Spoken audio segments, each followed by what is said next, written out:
Yeah, that's usually what Xerox does in games like these. I mean, he did that just the same in Street Fighter V. I think back then he played Boxer, so that was quite interesting to see. But anyway, let's turn back to this game with Inahk, with Percival against J.Miller. So Percival versus Ferry, that's not a matchup that I see too often, especially not on a high level, which I think both players, they're pretty good at these characters, especially Inahk, I know, is quite good with Percival, so I don't know how this matchup is going to go. So Inahk has been entering a lot of the Gibbs FGT tournaments and placing really, really well in them, like somewhere like in top 8 or somewhere near there.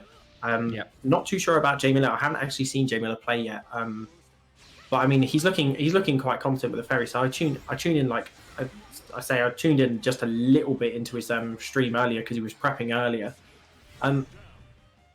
Really like that. So he threw GG out, pushed Inahk back into GG, which is going to net him that one. Yeah, he called while Percival or while Inahk was in the corner, he called the ball super, which was, I guess it was actually pretty safe to do in that scenario, which allowed J.Miller to engage in a lot of offensive scenarios and just get the damage in, and that actually won him the round. But now Inahk actually utilizing the corner position into the conversion with the super, and he gets his round back. It's 1-1 in this round. Yeah, so one thing that Ferry really struggles with actually is getting out of the corner, because she's got the DP to try and get her out of the corner, but then that's about it. And especially from a character that's kind of harassing you with those long-range normals. All misses on the spot dodge, GG out back. Bit of block pressure. Oh, nice DP there. See, I'm noticing that one thing that I'm noticing really about the difference between JJ and Rickster, to be honest, is the difference between Miller and Rickster seems to be that Miller likes to throw the GG further out a lot of the time. So when he gets these knockdown to the mixes, he's often pushing Inahk back. Yeah. As opposed to like when Rickster plays, he pulls in and gives them a close range mix up and then goes from there with all the different options. Here we go, more corner harassment. Let's see how J.Miller deals with this now. He does still have his DP. Oh, nice EX grab. Yeah. Barely gets out of the corner. Okay, but he's out of the corner. He's paid a little bit for it, but he's out of the corner. Here we go. GG throw, just control space. Oh, bait something with the spot dodge. So something that the other characters against Ferry like to do is wait for a far M into like the command grab, because what you can do is you can after the far M you can forward roll, and then you can punish the command grab attempt. Well, it's not a command grab, but the grab whip attempt. Yeah, so Inahk giving us a masterclass in that just now, actually. Exactly. Yeah, but something that you can do to bait that as a Ferry player is to use the far M into a spot dodge, and by canceling into the spot dodge, you can actually still punish the roll from the other player. So that's something that also we see happening from J.Miller from time to time. But now again, very nice display there from Inahk with the awareness of the command grab. Yeah, which is not a command grab. JJ in a good lead. Here we go, throwing GG close. Oh, nice throw taste there. Okay, the helmet breaker. One thing I'm noticing as well is that here especially like Miller's liking to every time he gets an opportunity, he's backing off to create that room as opposed to trying to get like a knockdown or anything like that. So he seems to be quite happy to try and just create that opportunity to return to neutral. I'm trying to remember I know Miller played Street Fighter as well, and I'm not sure he played in that. I'm not sure if it was Dual Sim or not. But he's always been quite a fan of that kind of conservative, more conservative kind of far away neutral. I guess then he might have played Mena in Street Fighter. In fact, Theories just told us he did play Dual Sim in Street Fighter. He played Sim. Okay, thanks, man. Yeah, thanks, Fred.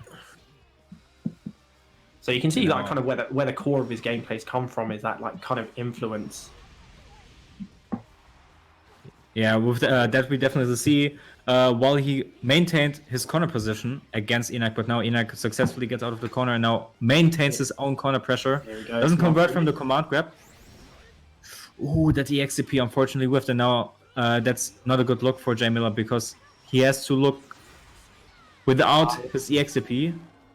Okay, I really like that. That was a smart one to go for there.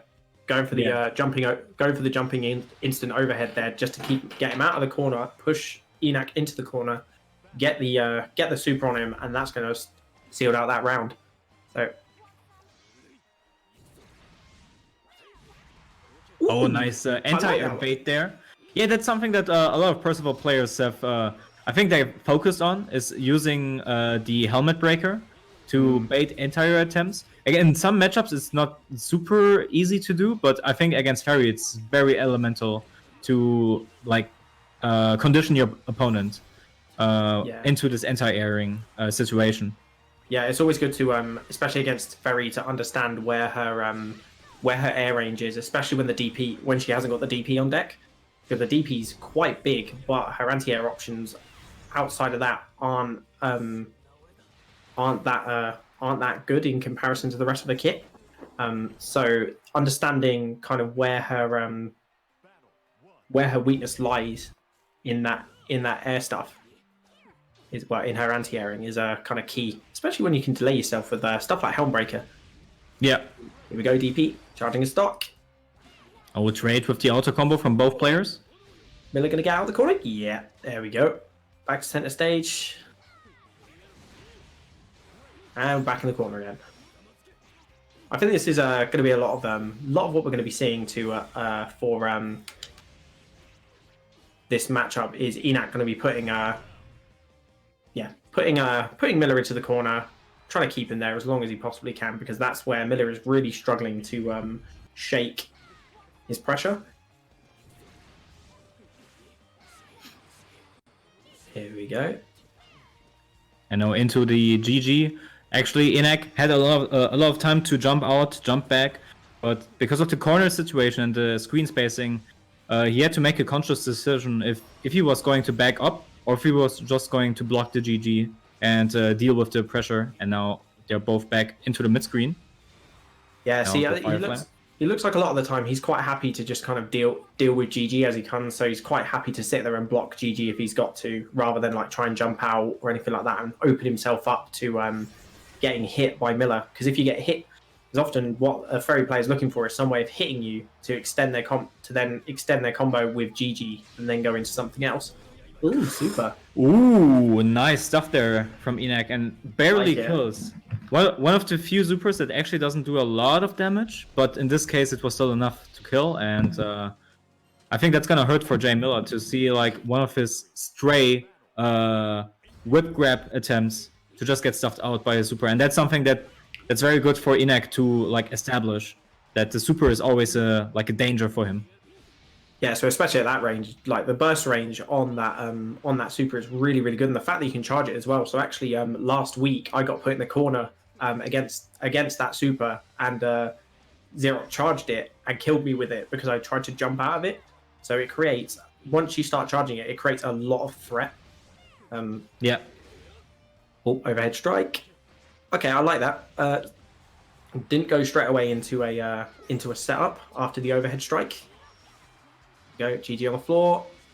One thing I'm noticing from Miller is every time he gets Inahk into every time he's in the corner and he pulls Inahk down, first lays down GG, he always dodges through Inahk to try and get the corner back, which is obviously probably one of the better moves to do there. But if Inahk starts catching on to that, Inahk's going to start punishing for it, especially if Inahk like jumps out as he's spot dodging, as he's dodging through or anything like that. Then he's just going to lose the corner all over again. Yeah. Yes, I definitely think that J.Miller has to mix up his options a little bit more. I mean, there are also other options that you can go for in order to regain your corner, like jump forward, jump forward L, or do I think you can even do 2L into a crossover.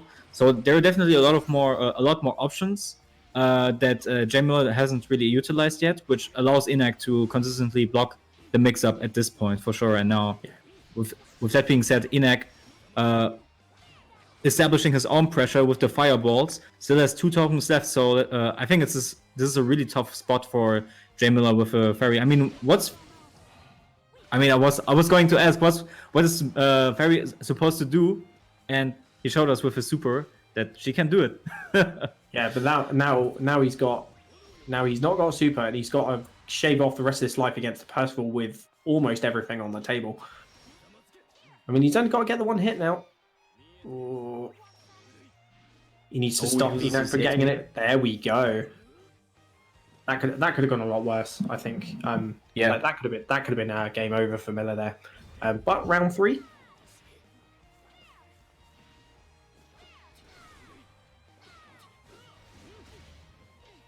Yeah, I'm liking this. Nice conservative play there, just trying to get a feel for each other.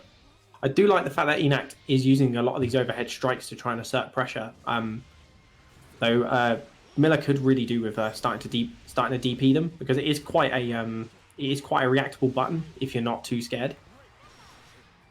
There we go. True, out of the corner. Yeah, now really tough spot there for Miller though. He is almost in chip range. I think he can block once more, and then he can be chipped out. So he has to be very, very careful. Oh, back DP. You know what? I respect the option. I don't think Inahk had a lot to lose from going for that DP there. I mean, he was either going to well, he had the chip. He didn't have the chip damage yet, but he was either going to hit Miller or he's going to take a punish, probably not die for it, and still, so he'd have another opportunity to kill Miller.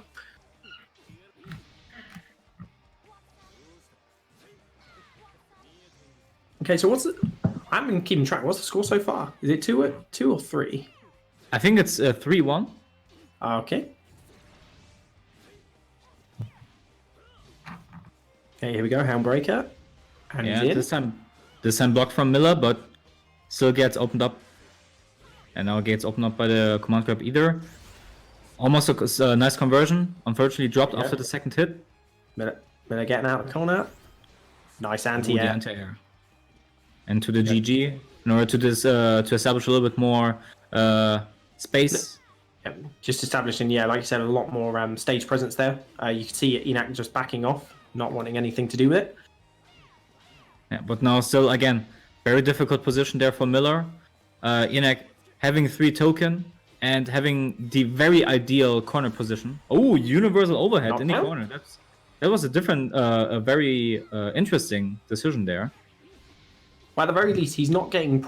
he's dealing with the pressure a lot better in the corner than he has in previous games. So that's going all right for him, staying in this corner for now. Here we go. Oh, is here the punish? Oh, this might actually kill. Okay, I think this is going to kill, for sure. I'm not gonna try to commentators curse this, but you're right, and... Yeah, I'm trying to avoid becoming a James Chen, so...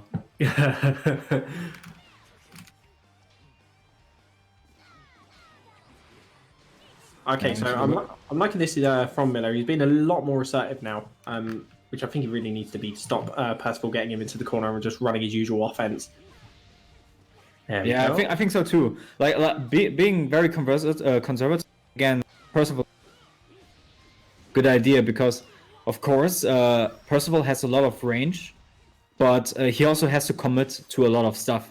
So if you're looking out for key moments to punish, it becomes much less dangerous to play against.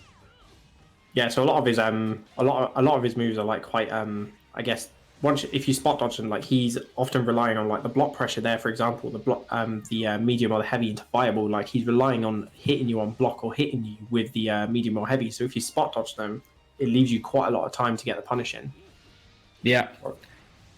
And that point again from when Inahk was doing the helmet breaker, before Miller was always like mashing into it, because he was always expecting the he wasn't expecting the follow-up, but now because he has eaten a couple of these follow-ups after the helmet breaker, he starts respecting the game after the helmet breaker a lot more, which is, I think, really good to see, and very important also as a fairy player.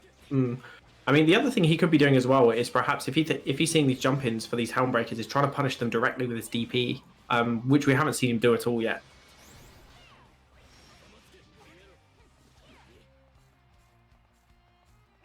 Okay, so much closer round this time. Yeah, and really slow, like a really slow pace as well. They're both really willing to just like build distance and not care too much. But now Inahk actually being in a what a frame trap! Oh, like it. Not going to kill off it though. He's still got a little bit more to do. Not the punish on the DP. Oh, that might. This hurts. I mean, he's got a lot of room to play with, but he's got to be careful that he doesn't pry away. That there we go. That was tense for a minute there. Yeah. that's the moment where you drop it and then you die for it. I've had that happen too many times to me. Right, so here we go. Inahk playing like that. So Inahk's chasing him down a lot more. Yeah, for sure. I mean, he anti-aired him there with a cross-up, which was kind of interesting. No, he was air-to-airing him, which was even more interesting. And now, again, the fireball pressure gets the conversion out of the low. Command grab. Does he get the conversion? He does. Into the super. It's not going to kill, though. He still needs one more opening. Maybe two. No, I think this is definitely the this is the kind of play that Inahk needed to be doing, because at the start it was fine for him to just kind of like work Miller into the corner and then go from there. Whereas now, like rushing him down at the start of that really gave him a lot of mileage, just giving him the round. So yeah, I think Inahk needs to play this a lot more aggressively if he wants to take the set, because it seems like Miller is still sticking to like his kind of the same game plan of kind of staying away and just waiting until he gets a safe mix. Yeah. So he's gonna really struggle if Inahk just gets in on him and just starts going ham. Yeah, I think the way to summarize this is right now, Miller is definitely trying to like adjust and play according to Inahk, while Inahk is trying to force his own gameplay onto Miller. So it's always a question of risk and reward, and right now Miller actually gets his own setup play there, successfully opening up with the jumping A. Now summons the ball to create a lot more screen presence. Ooh, that was unfortunate. Yep. He had the anti-air, but cancelled into the command dash. Unfortunately, didn't think that the ball was low enough to hit him.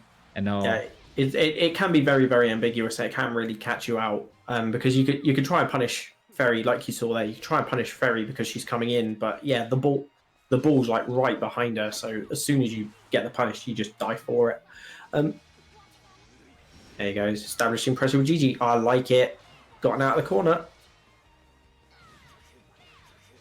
Okay, so he's got an awful lot of mileage off of the chip, off of a lot of his GG chip damage. To be honest. Yeah, I mean, in general, that's something that Ferry does really well, is doing chip damage. I mean, she has a lot of specials like GG, her like a hula hoop move. I don't know how it's called. I like hula hoop. Yeah, exactly this one, which does a lot of chip, and also her unique does a lot of chip and builds a lot of meter. So that's something that she's in general very good. Oh, he misconfirmed there something. Okay, we got. I think Inahk miscalculated that he didn't have a stock. If he had a fire stock, the EX like low would have popped him up, then that would have comboed. But I think he just misjudged how many flame charges. Okay. It's unfortunate that's going to cost him that. So we are going into a Game 7 situation here. And that's always where you have to look at your own resources. Be aware of the context at every time. Mm-hmm. Fighting games, information game.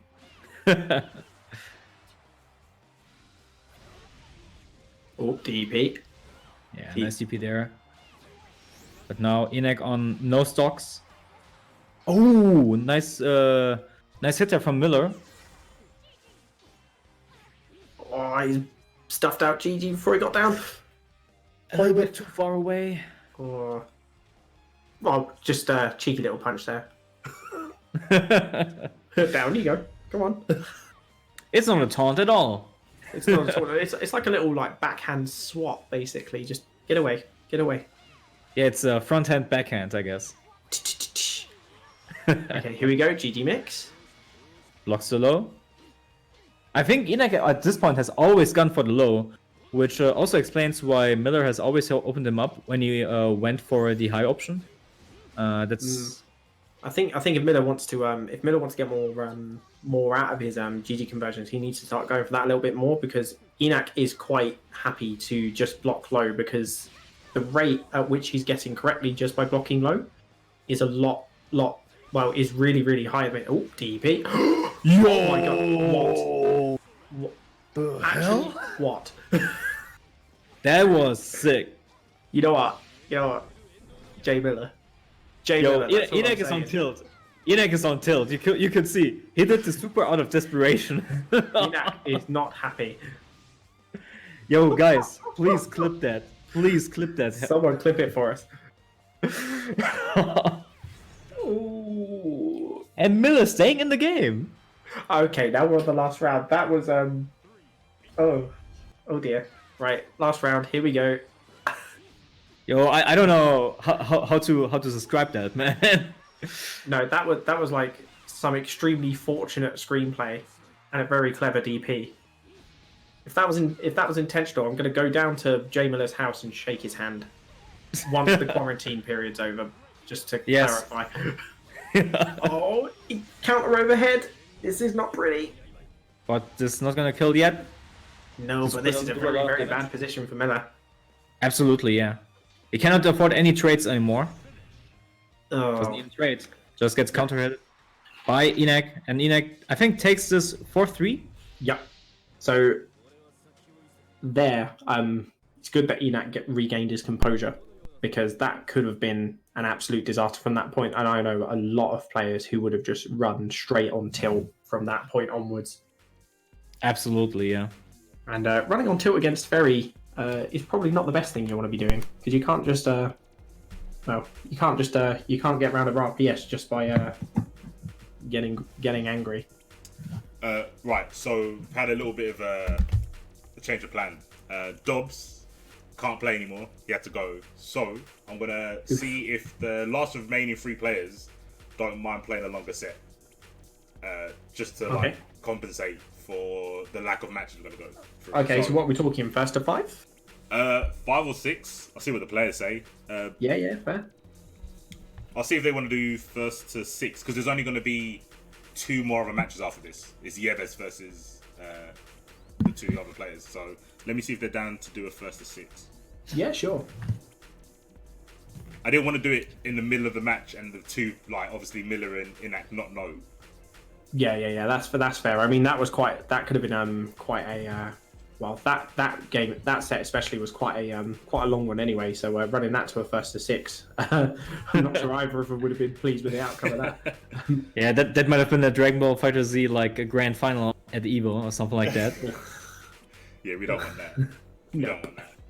But the match to 6, so I actually kind of want to see I want to see a little bit more. It took a while for Miller to adapt.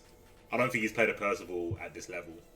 I know he streams a lot, and he plays a lot in like lobbies and ranked, but I don't think he's played a Percival that knows the matchup. And hot take, I think Percival is really strong against Fairy and Matera. I think he does really well. I can see that, yeah, and honestly, I kind of agree.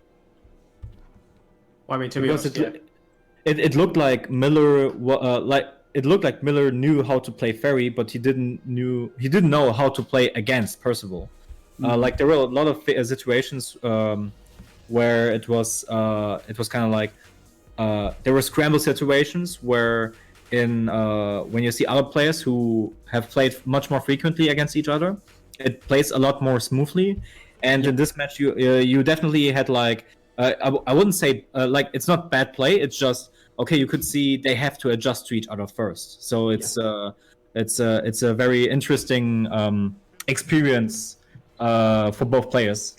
So just update me, C4. Are they playing? Are they doing the first to 6? Yeah, they're continuing the set, and it's first to 6. So obviously, Inahk did get to first 4, but yeah, they both said they're happy to keep playing.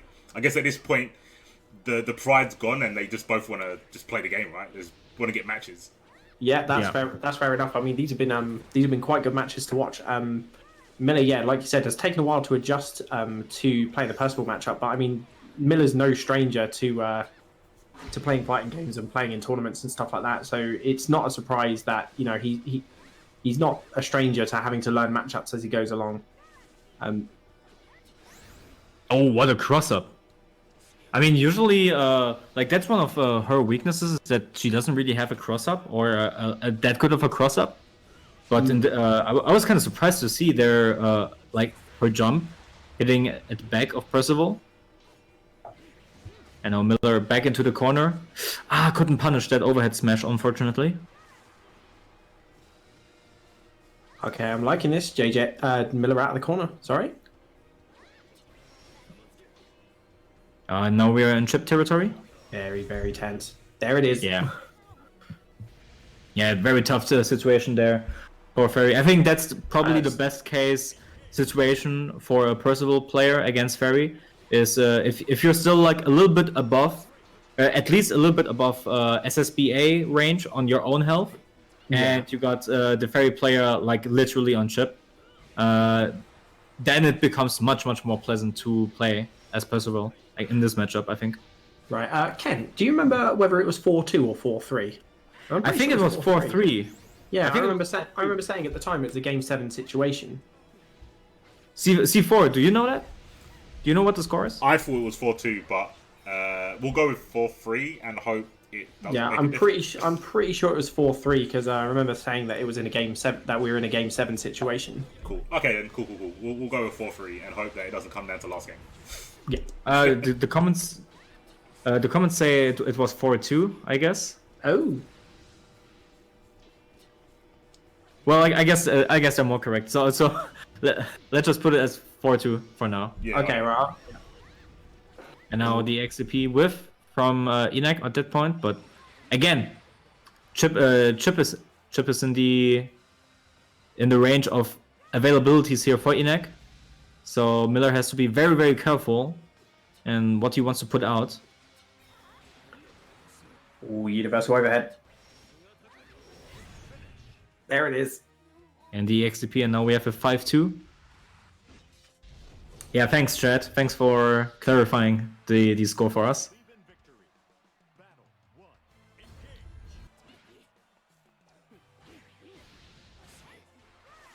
Okay, a little bit of back and forth there.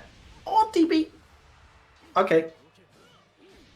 Yeah, once in a while, I think Percival can afford to do the DP, especially because Miller has always tried to go for buttons actually on his Okizeme. So this was actually a good thing for Inahk to establish that, yeah, I am also willing to press DP on my wake up. Yeah, he's willing to punish Miller for these meaty attempts. So Miller can't get too complacent with oh man, nothing from that. Okay, but he's out of the corner. Oh no, never mind. Ooh, that anti-air though. See, using the install super there as kind of put Miller in a bad position, I think. Yeah, and at that point, super was a little bit too far away. I think it was actually beneficial for him that it whiffed, because I think Miller expected it to actually connect, and him being able to block and then punish it. So there was no punish there from Miller at that point.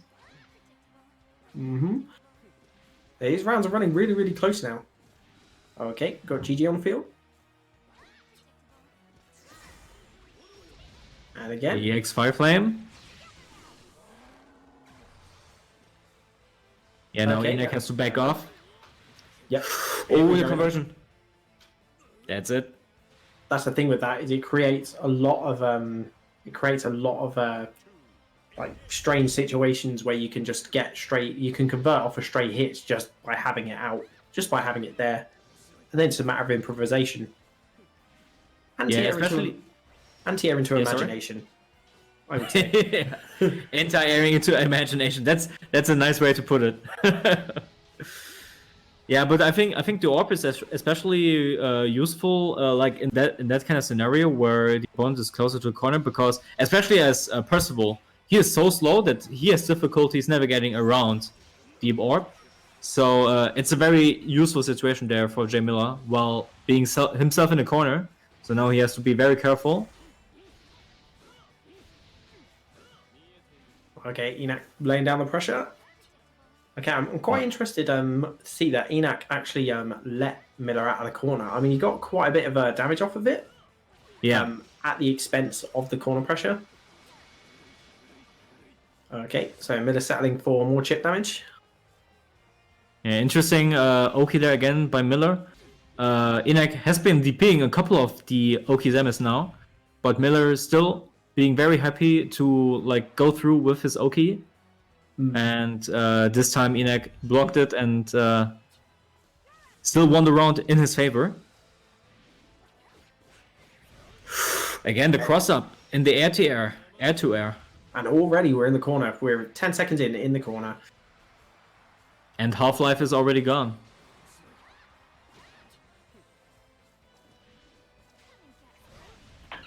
Oh, DDP! He's not letting out of this corner. So what I'm really liking is that here, Inahk is controlling, like, not just the corner here, but he's controlling, like, the entire back screen behind him. Because like, Miller's tried to swing away, swing over him, or anything like that, and he just DPs him. Just DPs him to keep control. And there's the game. Okay, that's so 6-2, right? Yep, that's 6-2. So score fortunately didn't really matter that much in the end. Inahk taking that with the extra 2 games. So I think there was definitely a good hustle on Miller's part. I think the main thing for him was learning to mix up his RPS situations a little bit more, because there were a lot of situations where he was settling for throwing down GG and then he was just going for a auto combo into unique, where he could have been like he was a couple of times where he's doing like the instant overhead or rolling through, or even just going for a throw or something like that. Because there is a slight gap, because you could see that Inahk was DPing out of the gap every now and again. So I think they're just mixing up the offense a little bit more probably would have given Miller a lot more to work with. Yeah, I think I would agree. I mean, there was something that he actually did, like he adapted to the defensive answer from Inahk in the first like 3 to 4 games. But after the reset, he kind of stopped doing that, and it became much more monotonous to what his offense became. And I think that's something that Inahk just took advantage of. And now we can see if Miller will be able to adapt against Yves' Narmaya play, which we have seen earlier. Actually, one of the few Narmaya players that are still there. She was a character that was played quite a lot during her initial release, but I think her usage rate dropped tremendously. So seeing like a good Narmaya player has become rare as of late. Yeah. To be honest, I'm like a lot of people that I know who perhaps played Narmaya to start with dropped her, and I think a lot of it has to do with feeling that you can get a lot more with a lot less effort from other characters. Because Narmaya is quite a lot of effort to play, I think, in comparison to a lot of the cast. Very, very fun though, and very, very rewarding when you know what to do. I think nice. I think one of the key things that also puts most of the players away is that I think she is a little bit how should I put this?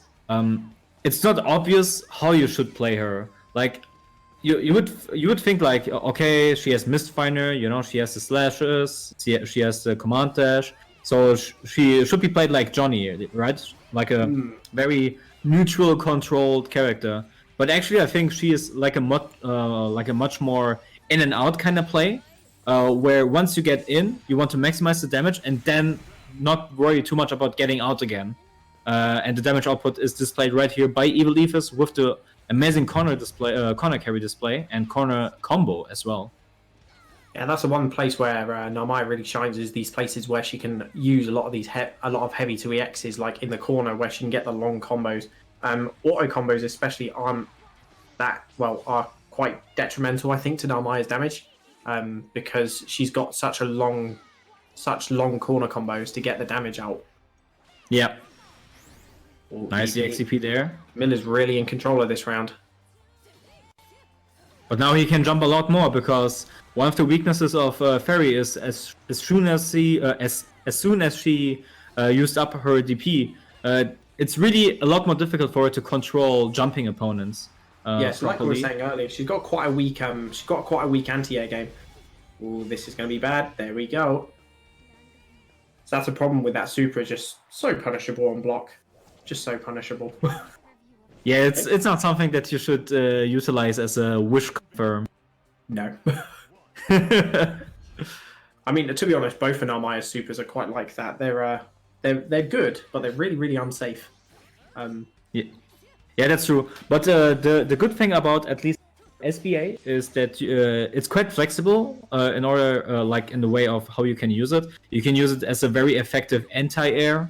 You can also use it as a combo extender, or maybe even just as a combo finishing tool, because it does quite a lot of damage. But meanwhile, we will see Fairy's super, which we have seen do quite a lot of work today, just as we see it right now. Oh, almost pushed back into the GG, but... another one out? Yeah, so unlike Inahk, Yves is much more willing to move out of the GG, while Inahk was a lot more happy to... Oh, this time it hits. Oh no. He actually whiff punished the medium there. Oh, but he got hit by the DP anyway. You know what? I really, really like that. Really like that whiff punish. What I'm noticing as well is Yves is quite happy to just run straight in at Miller, which is something that we didn't really see from Inahk a lot. Like Inahk was using a lot of his like burst range buttons to get in and then establish his pressure, which Miller isn't really dealing with at the minute. So it's working. Oh no. That was, I think that was an input error. He probably wanted far heavy into the Mistfinder, but unfortunately got the DP, probably inputted forward. So let's hope that we get some input buffer changes for the next patch. Yeah, there is an argument for that. I mean, it's always worth going into the lab and cleaning up your execution whenever you can. But sometimes situations like that are very unavoidable. Miller really in control of this game again. Here we go, GG mix. Now into the XCP for the knockdown. Calls the GG super. Oh, almost avoids it, but gets clipped by the far heavy, close heavy. You know, I like what Yves did there to get out of the pressure from Momo. It's unfortunate that he did get hit by the low afterwards. But that's kind of, you can't just sit there and you could just sit there and take Momo on the head, but it's a lot of pressure. Good DP. Yeah, and change the stances during the DP as well. That's something that Yves is doing a lot, like just changing his stances during like a Mistfinder or during the DP. He doesn't really do it that much in neutral. He really does it during special moves. Yeah, I've noticed that he's that as soon as he's got momentum, he's straight into free flutter a lot of the time, which is definitely good because obviously that's where a lot of the burst range options come from. Yeah. Ooh. Okay.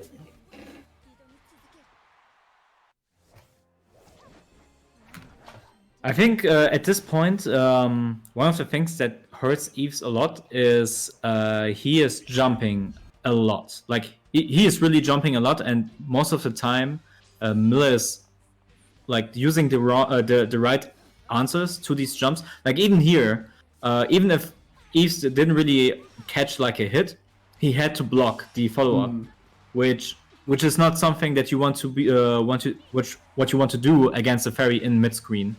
Yeah, I think the problem here is the range at which he's jumping, because he's jumping at this range where all of Fairy's crouching buttons can be used as anti-airs, not just the DP. So he's just losing out all the time because he's doing that jump straight away. There again, I think he should just be more content with just being on the ground and like blocking the far normals like patiently, running through some of the other like specials. And if you see the fairy player call GG, just do a command dash into the Rekka sequence. I think that's probably the best thing you can do. It's difficult. It's also tedious, and it's probably the exact opposite of what normal players are used to do. But I think that's probably the way you have to go at this matchup. There we go, GG again. Okay, I like the empty jump there. Oh, 2M was the countered, so he could link another 2M into it. Okay, good blocks of GG, and he's in a mixed position again. Okay, so one thing I'm quite liking is Evil Yves is doing quite a good job of dealing with the RPS situations that that Miller's throwing out for him. That's true, yeah. So he's only really been hit by a couple so far. That's going to be nice. Yeah. Okay. Nice stuff there. Yeah, so usually what catches Yves the most is the neutral. Like, it's not really much the offense, or even like his own offense where he catches a lot of damage. It's making the wrong decision, like here, making the wrong decisions in neutral. That was a questionable hit. Maybe I think he tried to go for a DP, but didn't get it, unfortunately. Yeah. Problem is as well is that this is kind of playing to Miller's strengths, because like we saw earlier, Miller is quite happy to sit back and chip away at people with the whips, and then just takes the conversions wherever he thinks they're guaranteed, as opposed to like trying to force them on people. So I think, like you said earlier, he's going to have to play a lot more of the ground game just to try and prevent Miller from getting these kind of conversions, because that's one of the key situations, like you said earlier, that Miller's getting a lot of his conversions from. Yeah. There you go, jump again.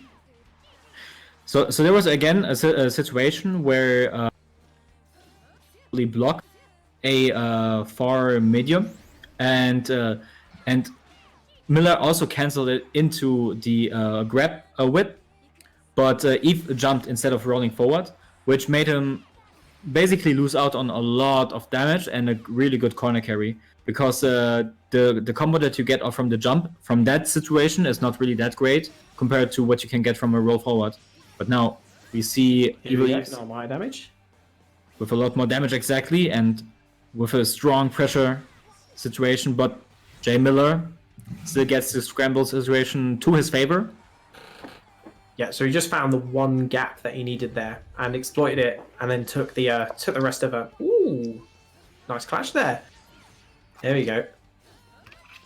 The jump. Okay, that was an interesting interaction. That's the invincibility of the DP coming in there.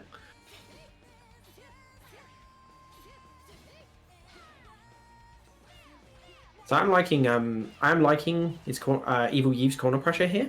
I think he really needs to try and push to get these situations a bit more. Here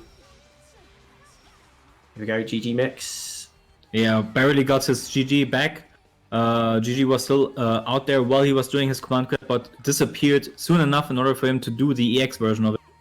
Well, that's the thing. If you do the a lot of the cooldowns are really short. If you do the technical inputs, obviously on the EX, a lot bigger. Oh, that was.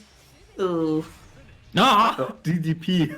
You know what? I feel bad for I feel bad for Evil Yves there, because like he got the super out. I was like, okay, he's going to super him, and then incoming Momo. Again, incoming Momo. That's one thing that Miller's been.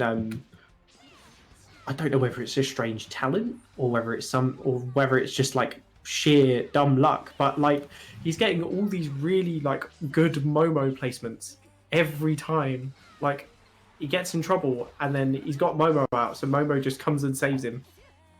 Maybe it's less of a thing of good luck with the positioning and more of a case of there is no bad position for it. Yeah, it's out. I'm still in control.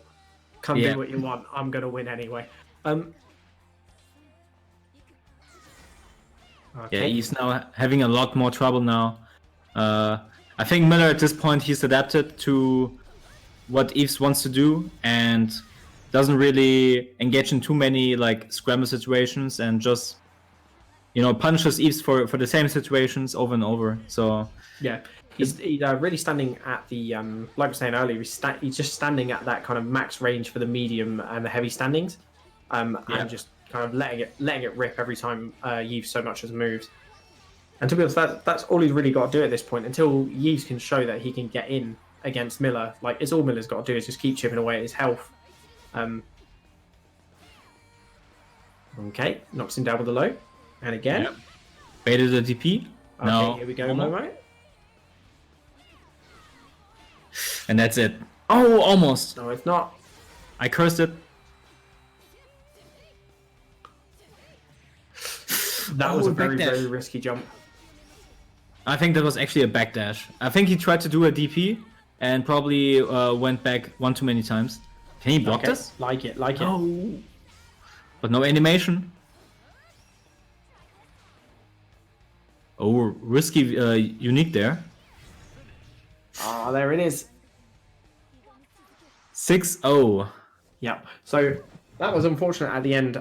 So he was regaining a lot of pressure. One thing that I noticed that Evil Yves didn't do a lot of was tick throwing. So when he had Miller in the block pressure, he was just kind of keeping him in block pressure. Wasn't really didn't really stagger. He staggered it a little bit, but didn't stagger it all that much. Didn't really mix in much in terms of overheads and grabs to try and keep Miller guessing. I think that would have given him a little bit more of an opening, because then when you kind of mix those things in, it gives you more of an opening to do the stuff that you're more comfortable with. So now we're going to get Evil Yves versus Inahk. So it's going to be Percival against Namaya. So also another matchup that we usually don't see too often.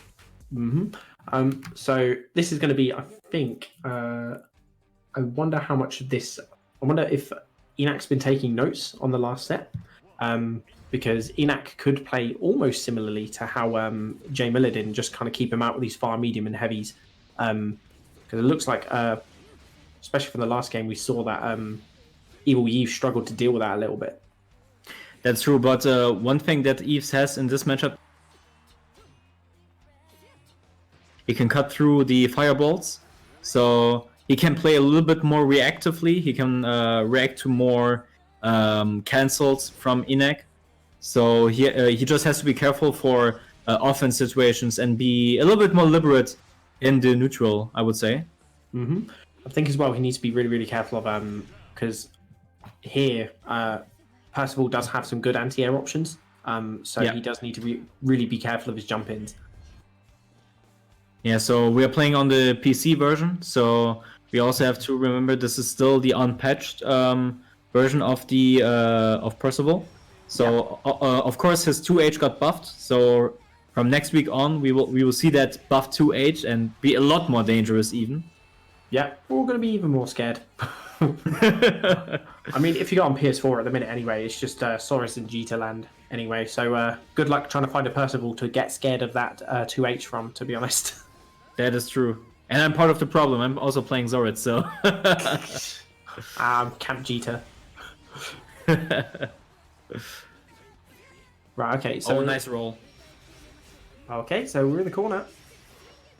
So this is the one place where Evil Yves has shown that he's really, really effective, is this corner conversion, because that is absolute health bar deletion going on there.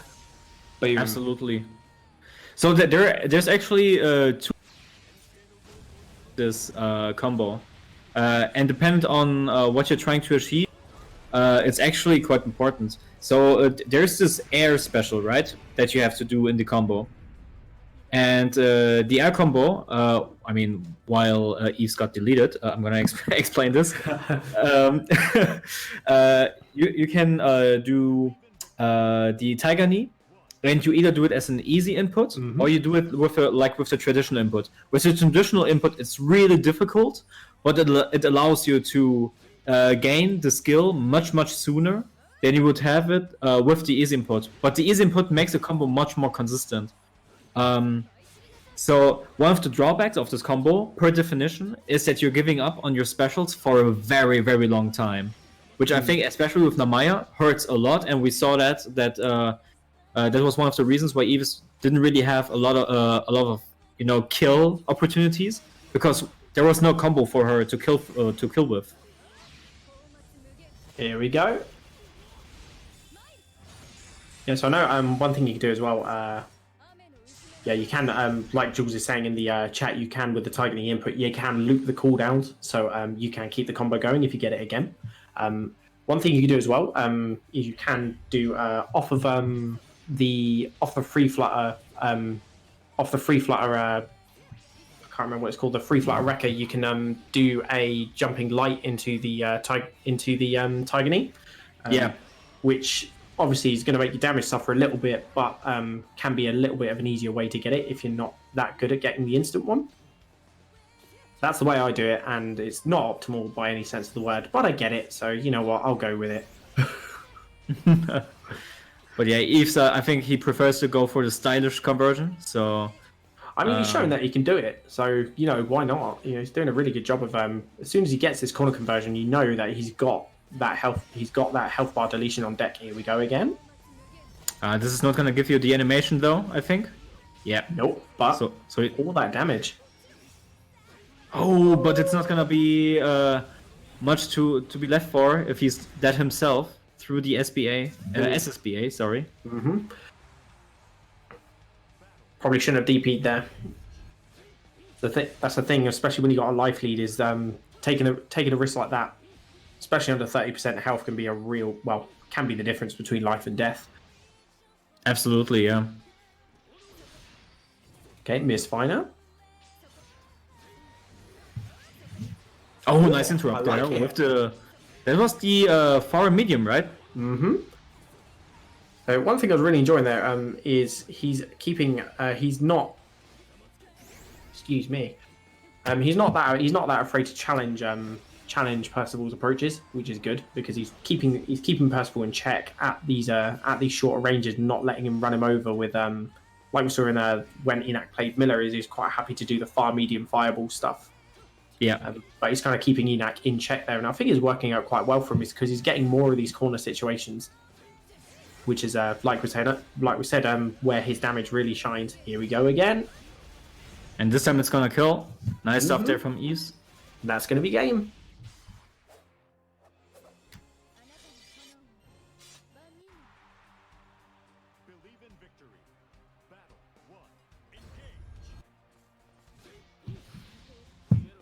Oh, I think he tried to actually misfire that, but he was a little bit too close, so the fireball actually hit him in the first active frames. Oh, counter overhead. Yo, thanks Miller for the subscription.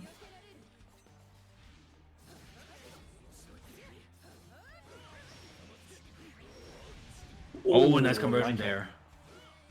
Got the max range out of that as well. Yeah, though I'm not sure if that added damage was really worth the cooldown on his second spell, but nonetheless he takes and closes the round.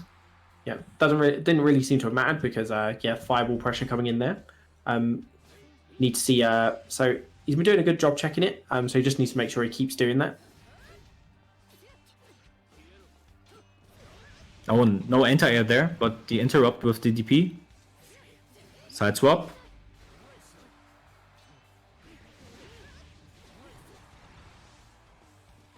Now with 5 tokens on deck with 4 Inahk, which makes it a lot more difficult for Yves to maintain a composure. Yeah, punishes DDP now with the corner pressure. Changes into Dawnfly, I think. So Dawnfly is sword in, Free Flutter is sword out. Oh yeah, I always mix up those names. The way I think of it is free, like the sword is free because it's out of its sheath. Oh, okay. So yeah, if you think about it like that, it becomes fairly obvious. So if anyone else in chat is having trouble with it, I know a lot of people use the Japanese terms anyway. So I don't know the Japanese terms, so I'm just gonna shrug my shoulders there and say sorry to anyone in the chat who's hoping for the Japanese terms. I can't even remember any like English, German, Japanese. I don't know, man. Well, there you go. There's the trick for remembering the English ones. Free, the sword is out. Genji is sheathed and Kagura is played out. Okay. Okay, right. Well, test me on that later, because I guarantee you I've probably forgotten it by then. You know what? I am seeing. I've noticed that Evil Yves does spend most of the game in free flutter Kagura. Yeah. Which I think is really complemented by he's playing like quite a rush down style. Overhead and again. He was a little bit too facey there. And again. Not sure about overhead number 3. I was actually not sure about overhead number 2 already. Well, to be fair, like how many times has Inahk blocked universal overhead this set? He already blocked the second time. Yeah, he blocked that one the second time, but before that, a lot of the universal overheads that have been used in this set so far have all gone through. That's true, yeah. So don't blame him for trying. But just the third one, probably no mix-up, not helping him there. Was a little bit too overzealous, yeah. Yeah. A little bit too no mix-up, one would say. Oh, there we go. This time, a clean round from Inahk. Mm-hmm. It's going to be game there. So 3-1 so far.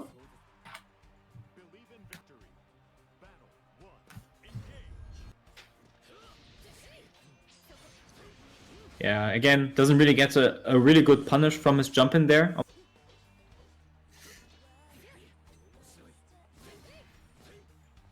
Oh, that was an interesting 2H. One thing I'm noticing as well is every time Inahk goes for these for the overhead swings off of the command dash, he's always hitting Evil Yves at max spacing. So like Evil Yves is just throwing out the missed finer straight afterwards, which I think is fine. Oh, this guy hit. No. Wait. Wasn't it close M? Is close M recovering fast enough so you can block? I didn't know that. Okay, that's pretty cool. I mean, it depends on how quickly he started it up. It might have been that actually. It was he was already fairly into the recovery before Inahk got up and did the super. Nice, like it. DP, and out of the corner. Ooh, doesn't punish the helmet break at that point. Now, not gonna lie, if I was Inahk, I would be worried about jumping yourself back into the corner, especially as we've seen how much damage Evil Yves can do once he gets his opponents into the corner. But mid screen is definitely where I think where Inahk is going to shine in this matchup. Yeah, I agree, and it also shows because most of the deaths, like whenever we see like Inahk winning, there being a KO, usually it is. And whenever Evil Yves is actually winning, usually it is in the corner. So yeah, so two diametrically opposing win conditions, one might say. That helmet breaker. Ooh. Okay, so nice cross up.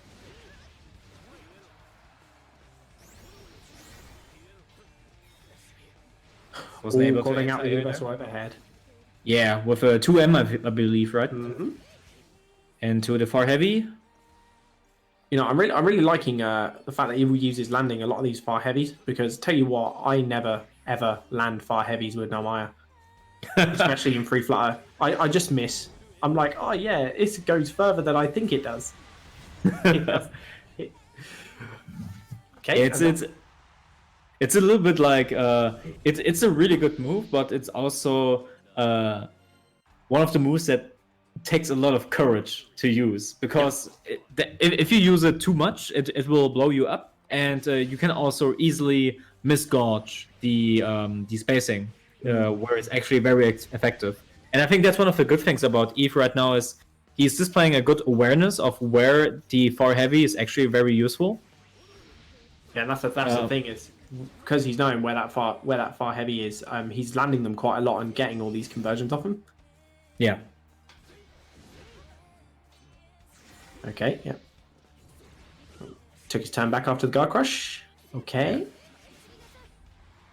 But now still very dangerous situation for Evil Yves, even if he has the corner. Oh, DDP. Now Yves has to be careful. Just as I say that, he gets blown up by the sudden low from half screen away. Yep, that's fair. So caught Evil Yves on his approach. Here we go. This is the kind of mid-screen, kind of neutral play that Inahk is really craving. Absolutely. And Inahk, again, with the awareness with his anti-air, was a countered convert, so he got like 30% damage off of it. Really, really bad situation for Yves, but now he has the corner. He can, if there's any place... Has a lot of time. He has a lot to make up, though. Here we go. Yeah, but if there's any space where he can make it up, it is the corner, so... Oh, almost got the convert. No, both have to be careful. Oh, this is it. If he doesn't drop it, gonna do it. Yeah, he's just gonna keep it simple. Yeah, that's the thing. At that point, nothing. You don't need anything fancy. Just get the job done. Yeah. And job is done. That's Inahk down. We're going on to round 3. So, I think here that Inahk is doing a little bit better in the corner now. Against Evil Yves. Especially at these points where you see a lot of these games at the minute are starting, like each round has started where he's put Evil Yves in the corner himself. So playing Evil Yves' own game. Go DP. Cross up. Oh, nice up there from Evil Yves. He actually delayed his... he probably wanted to bait a DP, but unfortunately Inahk didn't bite and just continued to take the pressure. Yeah, but that's fine because he was getting the reward. He was getting a reward either way. He was either going to get he was either going to keep pressure or he was going to get the DP bait. So, all in all, quite a good, less risky on his end. Like, it doesn't get the full convert, and now wastes his missed finer. That's unfortunate. Oh, no animation though. No, but look how much that. One thing I'm really happy with is that super. Even if you don't get the animation, does a lot of damage. That is true, but unfortunately, if you use it before it kills, I think especially in this matchup, you lose a very important tool to punish things like in the mid range and to bait stuff. So that was one of the things, especially because the Oki afterwards is not that great either. So it's a really big commit, I think, to go for the super, even if it does a lot of damage. Go anti-air. So he's got to be really careful about these jump-ins again. Oh, he's almost at like 1 or 2 more hits. There we go. So what I found really interesting there is you could tell like Inahk was putting him into like these kind of like this footsie range where Inahk's fire buttons were going to work, but Evil Yves were just not gonna work at all.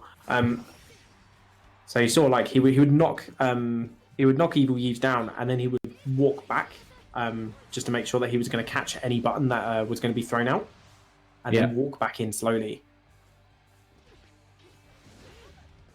Oh, I know this is actually a really good situation there for Evil Yves. Good corner pressure. Roughly the same, and exactly the corner pressure in Yves' favor, but now he puts himself into the corner. Has to be very careful. Nice stuff there from Inahk. Went back and forth in order to make it a little bit more ambiguous, but still stayed outside of the corner in order to have the better situation.